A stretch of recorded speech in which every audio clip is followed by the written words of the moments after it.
Central government ಅವರು ಇಲ್ಲಿವರೆಗೂ central government ಏನು ಕ್ಲಾರಿಟಿ ಕೊಡ್ತಾ ಇಲ್ಲ.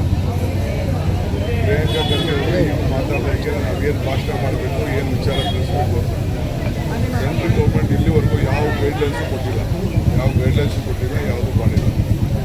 ಸೊ ಇವತ್ತೇನು ಹಿಂದೆ ಕೂಲಿ ಮಾಡ್ತಾಯಿದ್ರು, ಕೂಲಿ ಮಾಡೋರು ದುಡ್ಡು ರಿಲೀಸ್ ಮಾಡಿಲ್ಲ. ಇದನ್ನು ಕಂಪ್ಲೀಟ್ ಲಿಂಬೋಲಿ ಇಟ್ಬಿಟ್ಟಿದ್ದಾರೆ.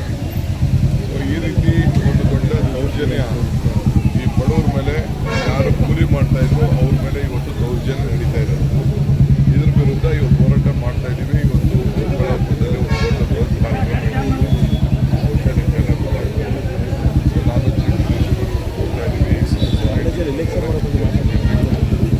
ಕೆಲಸಕ್ಕೆ ನಾವು ಮಾಡ್ತಾ ಇದ್ದೀವಿ. ಮುಂದಕ್ಕೆ ನೋಡೋಣ, ಇದು ಅವ್ರೇನು ಮಾಡ್ತಾರೆ ನೋಡ್ಬಿಟ್ಟು ಆಮೇಲೆ ನಾವು ತೀರ್ಮಾನ ಮಾಡ್ತೀವಿ. ಆವಾಗ ನಾವು ಅರ್ಜೆಂಟಾಗಿ ಹೋಗಿ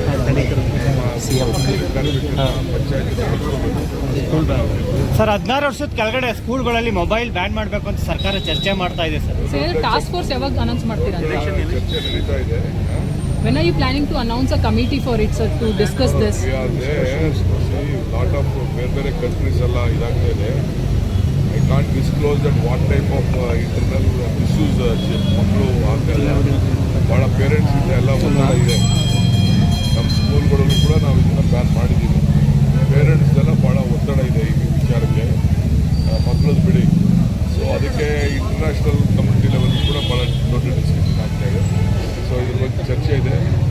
Sir, Bengaluru is known as the lake city. Recently, there is a data that's been revealed by the National Water Quality Monitoring Body, which states that the Bengaluru lake water is 90% not fit for bathing or for drinking as well, sir. We are not asking any lake to be water to be drinking or for bathing.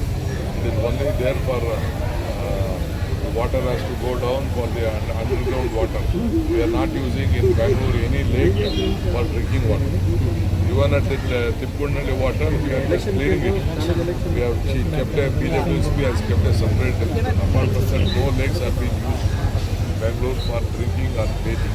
Sir ಕಾಲೇಜಲ್ಲಿ election CM ಕೂಗನ್ನೇ ಮತ್ತೆ ಎಬ್ಸಿರುವಂತದ್ದು sir, ದಲಿತರು CM ಆಗಬೇಕು ಅಂತ ಹೇಳಿ ನಮ್ಮ national leader ಇಲ್ಲಿಂದ ನಾವು ನಮಸ್ಕಾರ.